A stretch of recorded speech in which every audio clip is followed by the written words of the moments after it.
Hey, what's up, guys? It's Will here once again for another fight card prediction here for UFC Vegas 79. Rafael Fiziev against Mateusz Gamrot is our main event. Really good main event, actually. A couple of good fights in the top half of this card. Got 11 fights on here.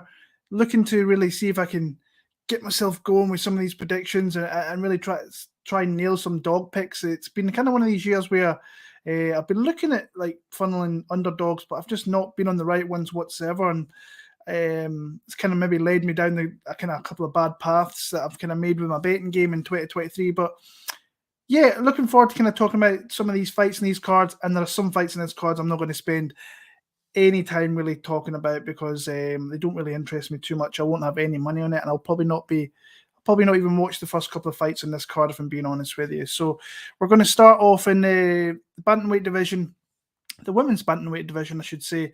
Montserrat Rendon against Tamires Vidal. Come into this one, I remember watching Tamires Vidal and the last one there, like catching a switch flying knee against Ramona Pascal and thinking, I remember this girl's knockout. Let's go and look into her opponent a little bit. And I'm looking at this girl, I'm like, gee, she is not good at all. She's one of these, she will come forward, she will use her boxing, but she's kind of hands up close, just throwing kind of singular combinations, singular strikes, not throwing a whole lot of heat behind them. The fights are relatively close. You see she's came in there from Invicta and pretty much all decisions on her record there. To me, this looks like a setup fight, for Tamires Vidal, even though I don't think she's overly that great, and especially at the odds she is, I don't think you should be having any money on this type of fight, honestly. As a prediction, I'm going to go Tamires Vidal. Like I said, I do think that's the setup fight. I think it could be a little bit slow-paced. I think the finishing capabilities are more on the Vidal side.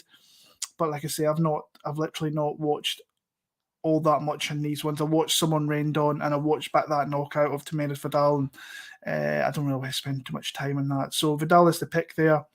Mizuku Inoue against Hannah Goldy. This was one that kind of interested me for the simple fact that I always thought Mizuku Inoue was actually a fairly decent prospect coming through, and then kind of forgot about her until I saw that she was matched up for this one against Hannah Goldy here. 14-6 record. She has been away for a little bit. 3 years at least, where she lost to Amanda Lemos there, which is kind of interesting considering where Amanda Lemos has went in the last 3 years to where Mizuki has went. And I was like, what actually happened to Mizuki anyway? Because I thought she should be one that would be a pretty active fighter, would fight quite a bit, and you probably see her win some decent fights in the UFC. But from looking in and asking about a little bit, it looks like she's had knee problems. She's had a surgery done, and then she's back now. And I think, again, this is a pretty good fight for her to come back to. You've got Hannah Goldy, I think, is fighting for a UFC career here. Just not great at all. I don't see where she wins this fight. Maybe just she lands a shot. Maybe Mizuki is full of rust and it's just getting just a little bit slow in there. But this should be Mizuki in a way all kind of day long for me. But it's women's MMA, which I don't really like to kind of bet a hell of a lot on, unless I like a certain spot. I think Mizuki should come out here. I mean, she's still only 29 years of age, so she's kind of coming into her prime here. And if she can be very, very active, then I do think that she can put a little bit of a run together, win some fights in the UFC. But like I said, not really looked into all that much. Mizuki Inoue is going to be my pick in that one there. I think she can maybe get a stoppage, most likely going to be a decision, but Mizuki Inoue for the win there. Jake Collier against Mohammed Usman. I am not a fan of Mohammed Usman at all. I think but what I do think he does well is he grinds well. He keeps himself in fights. He keeps himself in the kind of front foot a little bit, and just seems to do enough. And that's what kind of wins him some fights. Couple of wins in the UFC. Zach Pauga, that was a beautiful left hook there in a fairly slow-paced fight.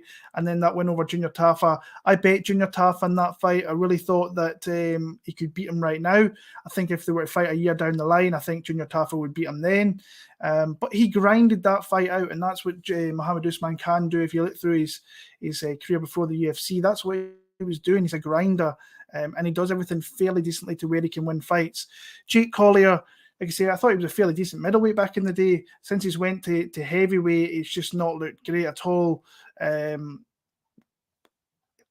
mean, he's kept himself active, but when you're getting finished by Chris Barnett, that to me is a massive, massive, massive red flag. Lost a unanimous decision there against Martin Buday, who's really not overly a finisher, except his last time out there.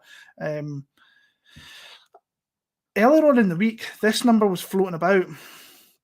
Plus 145, I should say.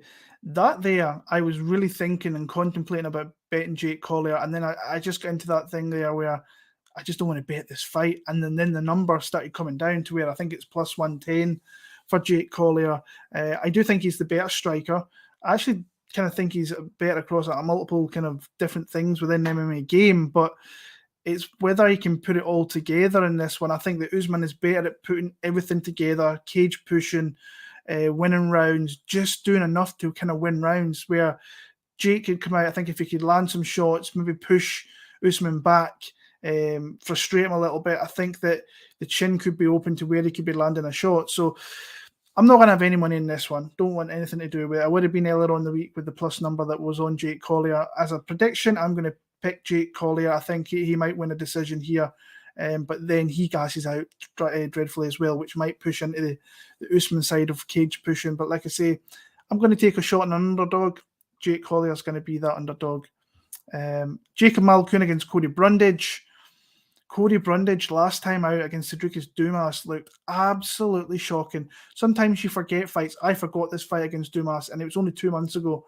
Completely flew off the head, like couldn't remember it at all. And he looked like he had he just didn't want to be in there. He didn't want to have anything to do with being a kind of cage fighter. But I still think he is dangerous in the opening round. And this is where I think he will be dangerous here, is he drops down for guillotines, which is just a no-no thing, I think, in MMA in 2023. And then he's doing it against a guy in Jacob Malkoun, who would love you to probably get in that position, because if you don't submit him, you're kind of losing the round from there on out and you're staying on the ground. He's a grinder, heavy on top. I do think he has got submissions there if he wants it. I think this is a fight where if Cody Brundage isn't really up for this fight, and his demeanour like he was in his previous fight, I think Jacob Malkoun's a little bit more of a finisher. Well, I don't want to say that because Dumas is a finisher as well. I do think he's got finishing capabilities. So I might be looking at like a round 3, maybe round 2, round 3 submission for Jacob Malkoun. Like I say, I think he can take the fight out of Cody Brundage. I think, like I say, I don't like the betting line in Jacob Malkoun. You're never going to play him money line at like minus 500, minus 550. And if you're taking a shot on Cody Brundage, I think you take that first round stoppage in there. But as a pick, Jacob Malkoun, I just think he's going to come through the first round. It might be relatively close in some spots, but I think that if he gets into those later rounds, mid to later rounds, I think he wins them fairly convincingly, wins the fight. So Jacob Malkoun to win that one there. Tim Means against Andre Fialho, two guys I definitely think are fighting for their UFC career here. Both 0-3 in the last 3, but both guys super, super dangerous. I think, personally, I think Andre Fialho's going to knock him out. I think that he's got the power there to really hurt Tim Means with just one shot. But if he doesn't hurt him with the one shot, then I think it could become a spot where Tim Means can maybe have more of an output, push a little bit more in rounds 2 and 3, just avoid not getting hurt, because I don't think his chin's great. I think he's taken a lot of punishment over his career. I think he's at the tail end of that career, and he's very shop-worn. But I still think he has got some parts to his game where he could look good in this fight, because the output of Fialho is not great. But like I say, he has that fight-changing ability with that power. And that's kind of my reading this fight, that I just think that at some point he is going to land in the first 7 minutes of this fight. He's going to land a shot on Tim Means and knock him out, and that's probably going to be the last we see of the Dirty Bird in the UFC. But like I say, it's hard to really to be confident in either side here. I've had a couple of people tell me they're betting this side and betting that side. I'm just like, I couldn't do that. So for me, my reading the fight is Andre Fialho. I just think he's going to catch him with a big power shot. Not that he's got great output, but I think that one shot can completely change the fight, and I think he does that. So I quite like the under. I don't know what the odds are for under 1.5 rounds. That's something I would have a look at if it's a decent line, maybe be interested in. But Andre Fialho via knockout is going to be my prediction there. Miles Jones against Dan Argueta. This is another one I've had a few people message me about, and I like Dan Argueta, but I don't at the same time, because I think that he's just a bit of a bruiser, and comes forward and like literally just brings the fight to you. But I think there's a lot of holes in his game. I'm just trying to think whether Miles Jones is the guy to kind of do to really take advantage of that, and I kind of struggle to see that. I kind of, as much as I say that Dan Argueta comes forward and probably leaves some openings, I just think that that's enough for him to kind of win this fight. I think that he can maybe take the fight out of Miles Jones. I think Jones is the better striker. I think he's got some fairly decent power. I don't know where he's fighting out. I think I heard something about Trey Ogden's gym. Can't remember the name of it. I don't know if it's not Fortis. I know that because he was with James Krause when Glory shut down. But like I said, I've never been overly too high in Miles Jones. Like I say, he's coming off a win there. Vince Morales, pretty low caliber win in the UFC. Anderson dos Santos, Kevin Natividad. So, and his losses aren't bad. John Castaneda, Mario Bautista, who's a very, very good guy coming through. Where Dan's, that draw there, he was probably on his way to finishing that fight. Then whatever happened with that. And before that against Nicky Gear. So,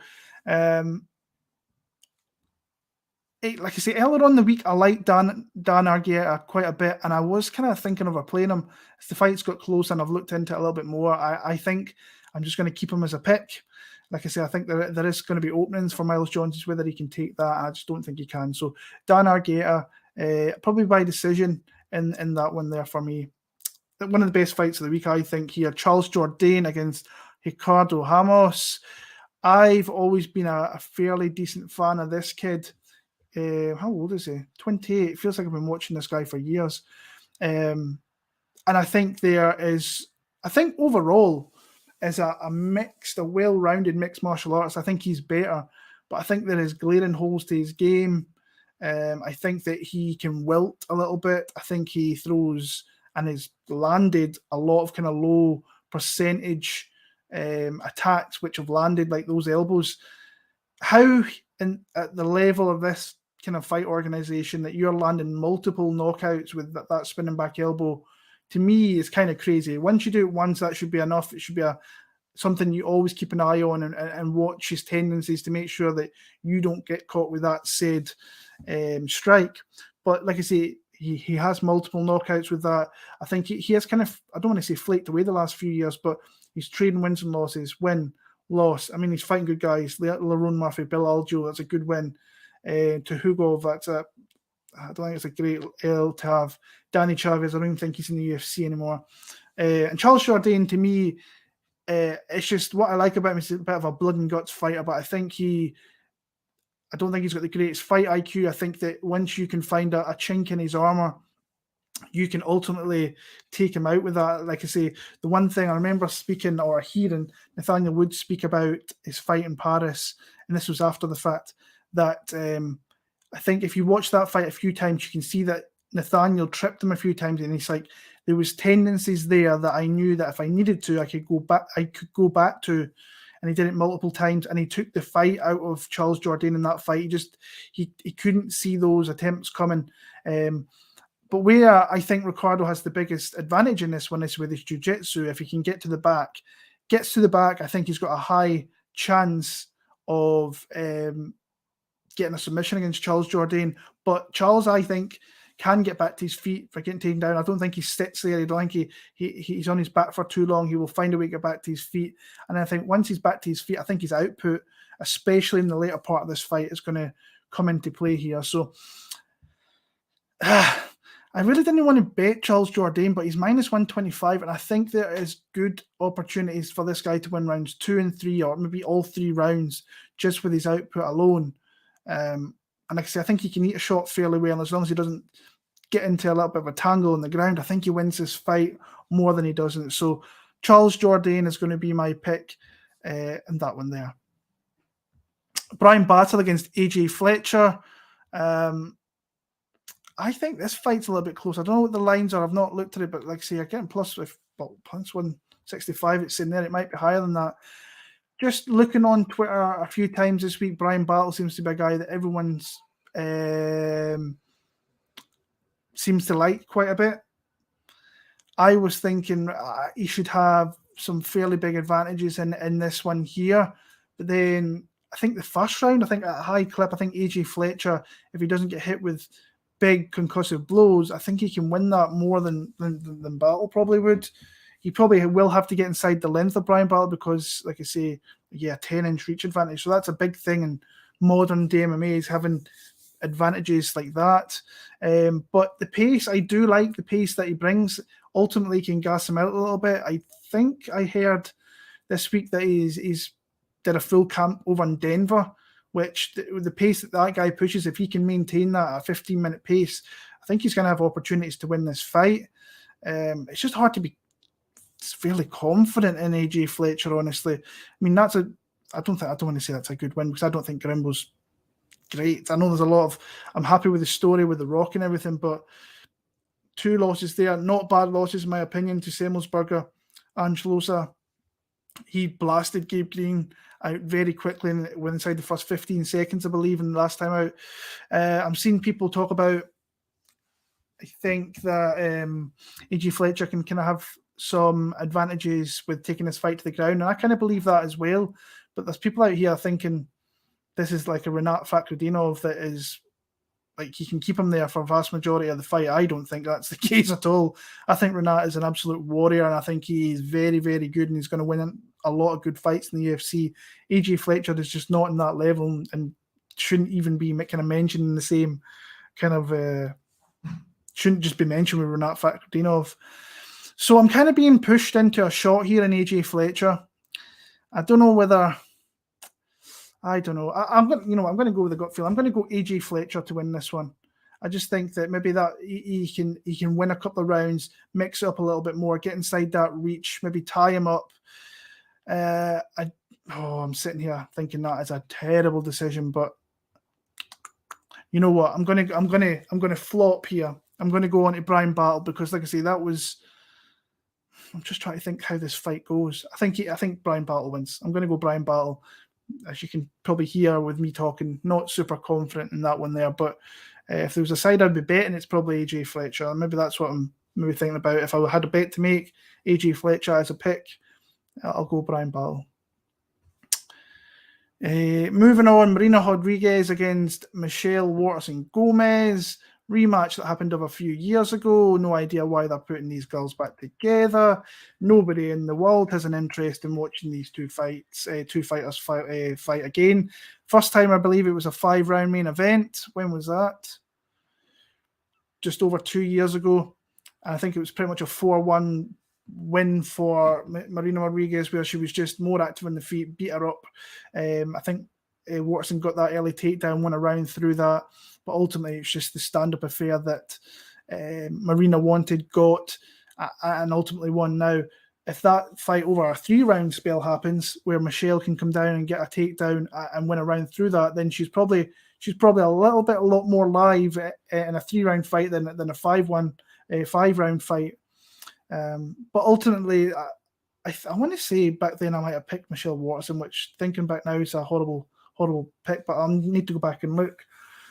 For me, I'm going Marina Rodriguez. Both girls, I want to say, are fairly old now, like 36, 37. I mean, especially on the Waterson side, I think she's probably a little bit more closer to a kind of retirement than what Marina would be. But I think if this is a grappling affair and Michelle can get takedowns, I think she is very live. I just don't think she's going to get multiple takedowns and keep her down there. So I'm going to edge Marina Rodriguez for the win there. Bryce Mitchell against Dan Ige is our co-main event. And this is another one I've kind of been going back and forward on. Initially, the feeling was Bryce Mitchell earlier on in the week. As the fight week's going on, I just think that Dan Ige, and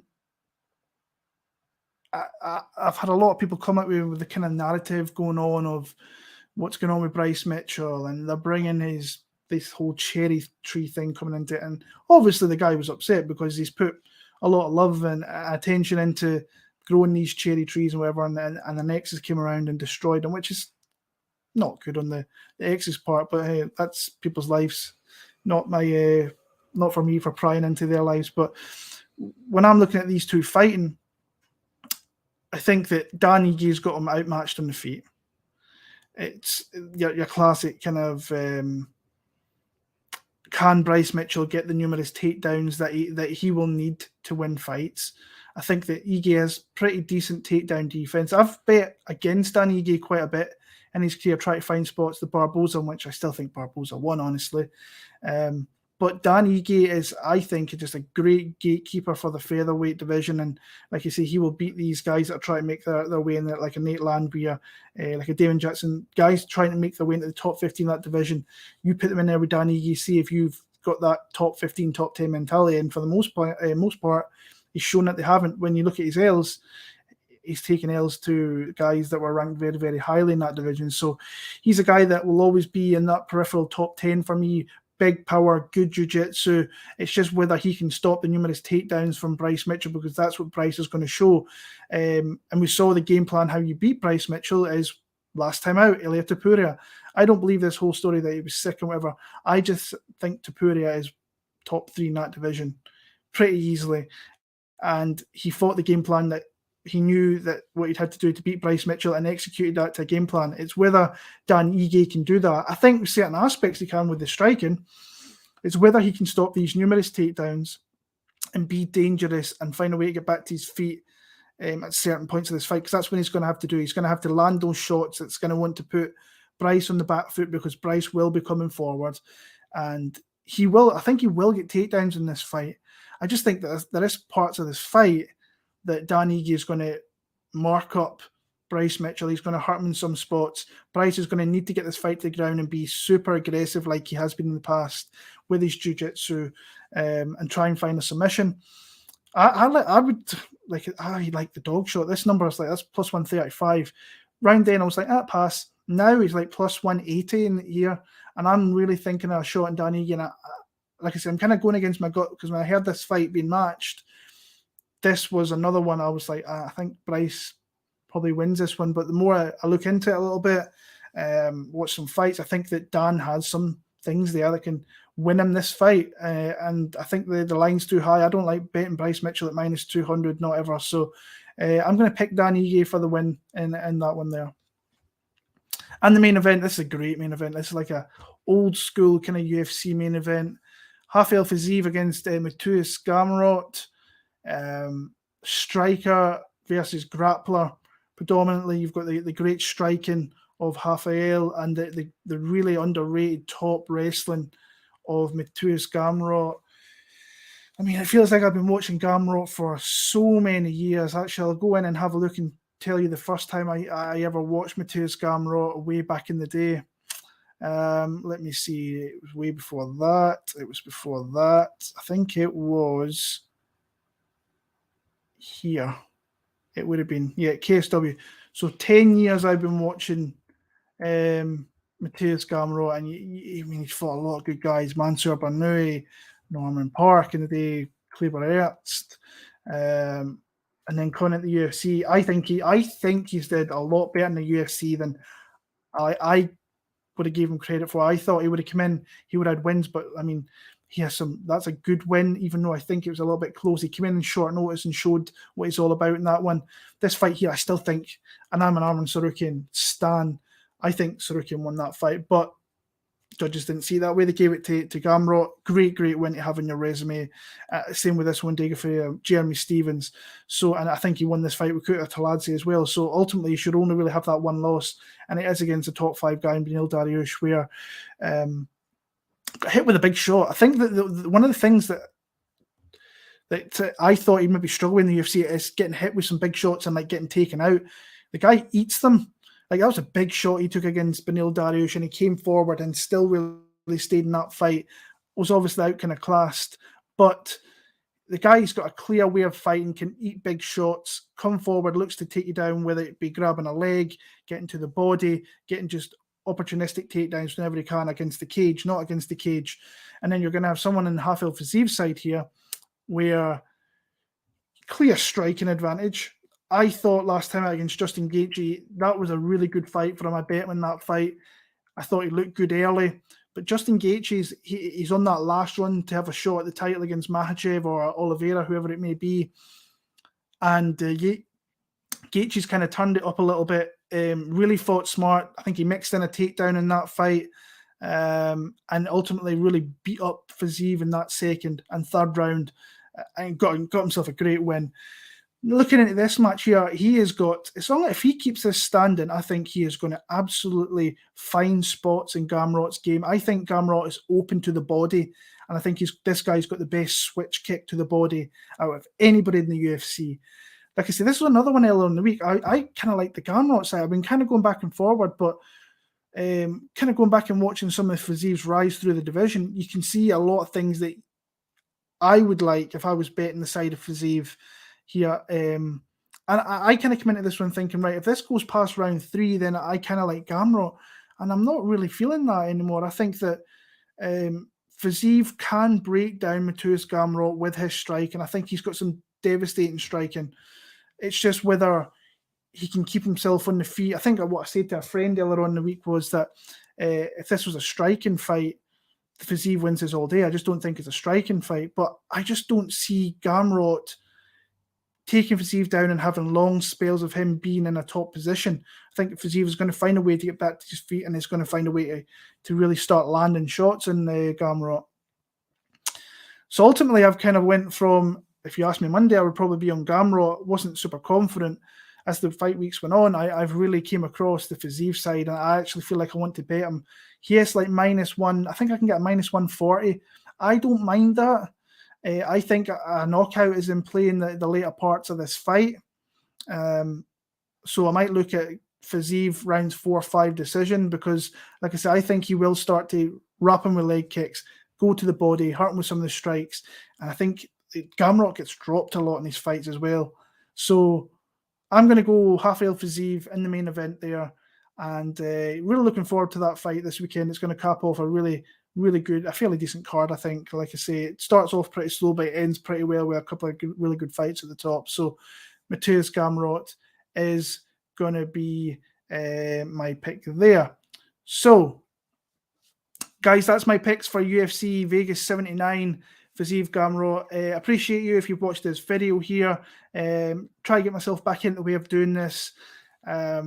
And try and find the motivation to kind of keep going the channel when you've been going at it for like 11 years. And it's just been a little bit tough to really, with things changing with my life with the kids and stuff, to try and really be going at this full bore. But I'm going to try and keep doing it, because I know a lot of people reach out week in and week out and asking how I am and if I'm coming back. And I'm going to try for you guys.